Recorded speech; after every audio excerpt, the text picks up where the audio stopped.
Hey guys, this is going to Sky here with another Exos Heroes video, and in today's video I'm going to be talking about FC Rachel, and more specifically the Awakened version of Rachel. I'm going to talk about how good he is, going to go over his kit, and then also characters that synergize well with him. Okay, so I like to start with the actual kit of the character, and we can go from there. Retaliates when he takes damage. If the target dies, he'll gain 1 mana, and also if the health of the target is 70% or more, he'll gain another mana. And then he also has flow of mana. A lot of generals have passives similar to this. His version of it is Baraka allies permanently gain one mana. Very useful passive there. Then he has the disheartened passive. This is what makes him unique. Afflicts enemies with lower attack than self with the disheartened mark and decreases their dodge by 50 and their defense by 20%. So when you understand how the comp works, being able to reduce defense and especially dodge, making sure that you're going to hit, because we don't really have the numbers on exactly how much dodge and hit actually matter, but just from when you see the differences in a few hit or a few dodge, it makes a big difference, and you're going to really notice you're going to hit significantly more, even with the difference of like 8 hit or 8 dodge, let alone 50 dodge. So it's really going to be pretty rare for you to miss, especially if you actually get them under the disheartened passive. With that, it's going to take a major investment in Raquel to make sure that you're actually reaching this mark, because you're going to need to be beating everyone on the other team to apply it to everyone. He's going to be a really top priority to put all your resources onto, because you want to make sure he has the most attack. So then next we have the Heartbreaker of Awakening. I really like this passive on how they did this, on how it's like this revenge style passive that each character of this faction has, but then the stat differences apply based on what kind of character they are. And for most of them, they actually did a pretty good job in making it fit what the kit of their character is. So for Rachel, so how the passive works is afflicts Mark of Revenge to an enemy that kills an ally. This buff is removed when the target with Mark of Revenge is killed or damaged by Harbinger of Awakening, and activates the awakening effects of all allies with the awakening skill. Then when it actually goes off, when someone on the enemy team kills one of your members, and then you proc it, all the people with the awakening passive activate, and then in Rachel's specific scenario, he gains a buff, increases own critical hit by 360, decreases block by 180, which I think that's really important for Rachel, because block nowadays, especially with Unleashed Potential, is so much higher than what it used to be. Being able to increase that block by 180 is actually a really big deal. And then special increases attack speed by 25. I really like that, because it could potentially push him over and maybe go faster than someone on the other team. And then damage immunity for 4 turns when health is at or below 30%. So it's really going to help with survivability. So really good passive, especially for what he's trying to do. And the rest of his kit's actually pretty simple. So the A1 here is deals 315% damage to one enemy, resets turn if the target dies. So then the Unleashed Potential effect is resets turn 1 time per round if own mana is under 3 after the skill hits. So really useful in the sense that you can you're getting 2 ways of making sure that you can reset here. And it also has a really big modifier at 315%, which actually matters on a character that has such high base attack. And then if you kill the character, you're going to reset, and if you have the character maxed with the Unleashed Potential on this skill, then it will reset if it is under 3 after the skill hits. So both times you're going to be able to reset there. You might not have much mana to go, but at least it's going to be able to push out a little bit more damage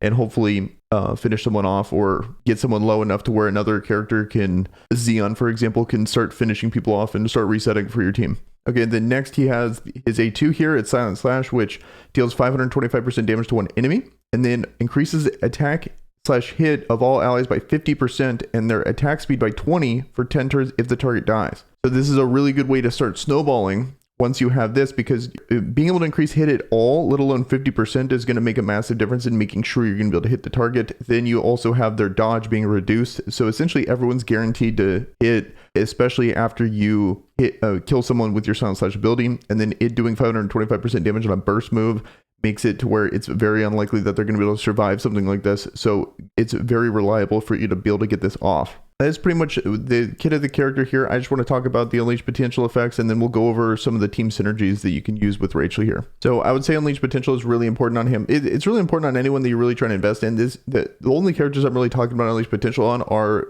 the character is actually good enough to push this kind of resource. This is the rarest resource in the game, so if we're even considering using it on a character, it means they're top tier. And for someone like him, with his passive relying on him having the most attack, definitely the attack tree is going to be really important, because you're going to need to hit the 750 attack on both of these. 1500 attack is just a crazy amount of attack to really be able to push. And if you don't have that, you're going to be significantly weaker than other characters on the enemy team. So this is going to get him his reset skill on his A1. But what you really want, to be honest, you want it all. All of this, it really has good synergy with each other, being able to reset, because this one is going to, his passive is going to give him the unleashed potential effect of grants mana to self when the round starts. And then also the other one is going to be able to reset.